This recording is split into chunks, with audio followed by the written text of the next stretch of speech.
Now, the second thing they've become upset about, again, wildly overshooting the mark. If they want to hit Trump, they should hit him on the idea that immigrants cannot be judged by their country of origin, right? That's where they should live. They should live right there. But they're too stupid. They can't do it. It's impossible for them. So instead, the media have decided to say that there are no countries that are bleep holes. All countries are fantastic, right? There are none. All the countries are great. If you believe this, ask an expatriate from North Korea whether the country is a bleep hole. Ask an expatriate from Sudan whether they would prefer to go back. I mean, only the left could be this stupid. Seriously, you have to be a moron to fall into this particular trap, saying that there's no such thing as a bleep hole country. Right, Rich Lowry of National Review, he humiliated Joan Walsh, a CNN contributor, yesterday on the network, specifically asking her, like, you're saying that some countries are not bleep holes. Would you rather live in Haiti with its average income GDP, its average annual GDP per capita at $730 a year, its average life expectancy at 63, its literacy rate at 61%. Would you rather live there or Norway, where the average income is $62,000 a year? And watch Joan Walsh try to run screaming from this question with her hair on fire. You know, Rich, you're really contradicting what the administration has already said. They have said the reason that they're ending these protections for Haitians and for Salvadorans specifically is that those countries are no longer basket cases and they can go back. Now, so you can't really have it both ways. You're contradicting yourself then. So if you say they shouldn't go back because they're so dangerous, because they're so violent, which is a left position, you're saying there are basket cases. I don't have a left position. They're supposed to be temporary protected status. Both countries have a lot of problems. And a lot of these people have lived here 10, 12, 17 years. They haven't caused trouble. Would you rather live in Norway or Haiti? I didn't actually interrupt you. I don't know. I don't know. I haven't been to either place. Why are you? I don't know. Like, come on. I don't know. Of course she knows. Are you kidding? Joan Walsh probably wants to move to Norway now. Like, that's absurd. It's absurd. And she's not the only one doing this. The worst, of course, is Stephen Colbert. So Stephen Colbert last night goes on his show, and this is clip 17, and he explains that there are no bleep hole countries except the United States. We're the only one because Trump is president. This afternoon, he was meeting with lawmakers to discuss immigration policy. Several of these lawmakers suggested lifting restrictions for immigrants from Haiti, El Salvador, and various African countries. Trump reportedly said, why are we having all these people from whole countries come here? Wow. Sir, they're not whole countries. For one, Donald Trump isn't their president.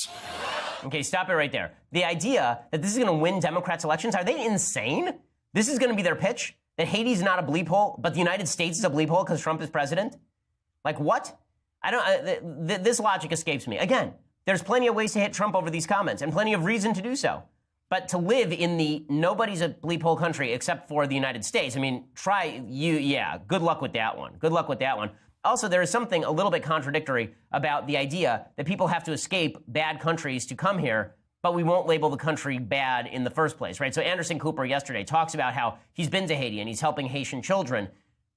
It's a great story, but I'm wondering, if Anderson Cooper is making the case that people from Haiti are wonderful, that's fine. But if he's making the case that Haiti is not a bleep hole country, in the sort of common parlance, that it's not a crappy place to live. I mean, obviously it is a crappy place to live, and Anderson Cooper is telling you a story about how crappy a place it is to live. Here he is. I was there when a young girl named B, who'd been trapped in rubble for nearly a day, was rescued by people who had no heavy equipment.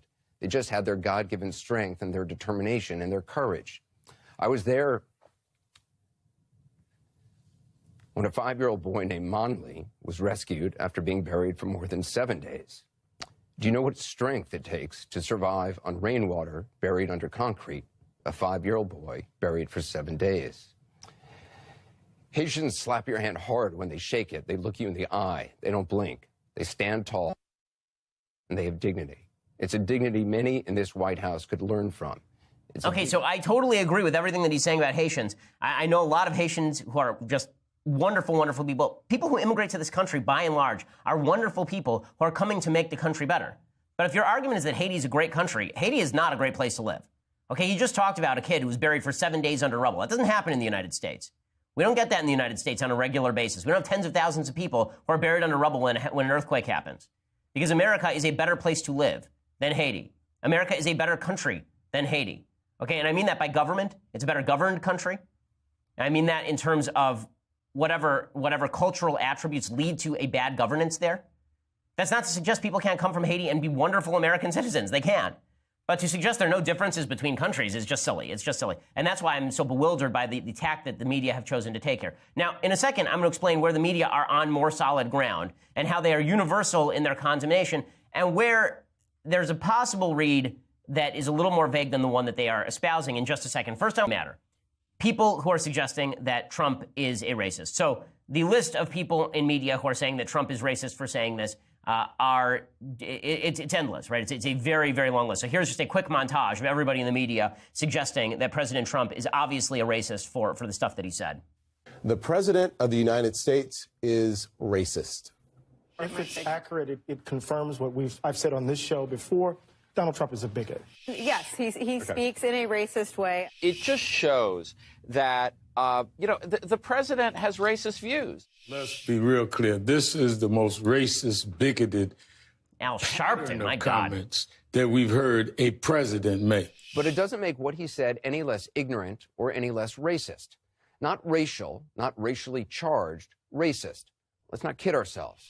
This remark by the President of the United States smacks of blatant racism, the most odious and insidious racism masquerading poorly as immigration policy. This is ignorance.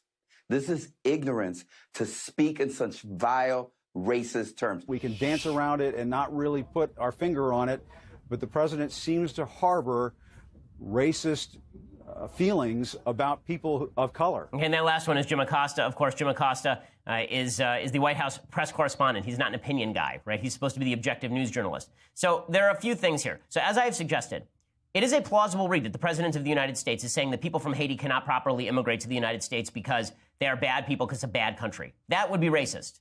Okay, that would be racist. It would be stupid. To say that he harbors, feelings of animosity for people of color as a whole, I think would be a little bit too broad, considering that in the same article it says that he wants more people to come in from countries like South Korea.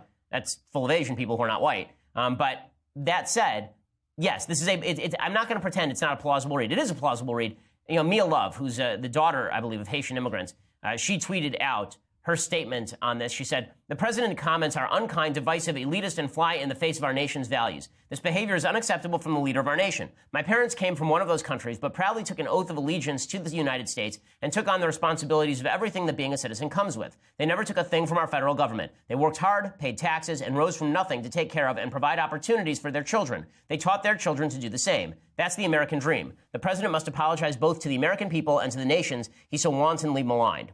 Okay, so I think that this is a perfect statement. Honestly, I think that what Mia Love says here is essentially correct. You come here, you work hard, you play by the rules, you assimilate, you get involved in the American dream. Anyone who does that should be able to come in. And if what Trump is saying is that people should not be able to come in based on their country of origin, that's silly. Okay, that's silly. It's not just silly, it's racist. It actually is racist, and it is bigoted. But there's another plausible way to read what Trump is saying, right? The other plausible way to read what Trump is saying is for him to be saying what I said earlier, which is that if you are going to judge people alone by their country, which you should not, but that's what the Diversity Visa Lottery program does. If you're going to judge people's merit based on just country of origin, you cannot pretend that all countries of origin are equally likely to produce the same level of assimilatable citizens. That would just be silly. It's obviously untrue. And the data support this.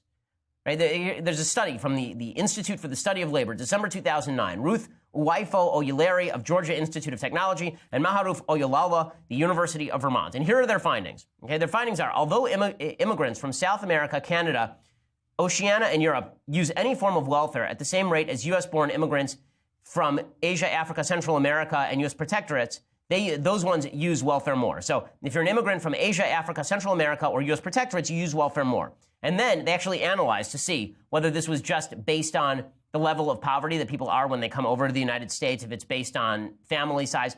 They say, we reject the hypothesis that welfare usage is identical across immigrants and U.S.-born, and also reject the related hypothesis that welfare usage is identical for immigrant groups.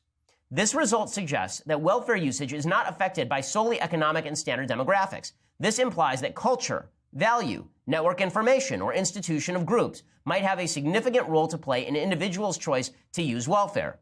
Culture, values, network information, and institutional background were not controlled for in our probability model and may explain the differential welfare usage across group despite controlling for the standard economic and demographic variables that should predict welfare usage. birthplace matters for welfare usage in the U.S. This is their conclusion. Birthplace matters for welfare usage in the U.S. Now, that's not, again, to imply that where you were born means that inevitably you're going to use welfare. That's silly and racist. It doesn't mean that as individuals we can judge you based on your country of origin. It does mean that if you are going to say, we get to now take in 10,000 immigrants, those 10,000 immigrants are either going to come from South Korea or they're going to come from Russia, right? An Asian country, or they're going to come from with a history of Western civilization, or Russia, where there is very little history of Westernization, right? Which one are you going to choose? And you can only choose one. You're just going to do it based on the country description. Then you would probably say, I'd want the South Korean citizens and not necessarily the Russian citizens if you were going to create a hierarchy of people who are able to assimilate easily in the United States. That's not a rip on individual Russians. My ancestors were from Russia. My great-grandparents came over from Lithuania, right? The idea that it doesn't matter at all where you came from in terms of the average, if you're doing it simply by numbers, is obviously not true. But the idea that you can judge individuals based on this is racist, right? This is the same thing as saying that the black crime rate in the United States is higher than the white crime rate in the United States. This is true. But it is racist to say that a black person, this black individual right here, is going to commit crime because he is black, right? That's not the same thing. And that distinction is important. You can say that on average, people who come from sub-Saharan African countries are going to have a tougher time integrating and assimilating into the United States than people coming from Great Britain.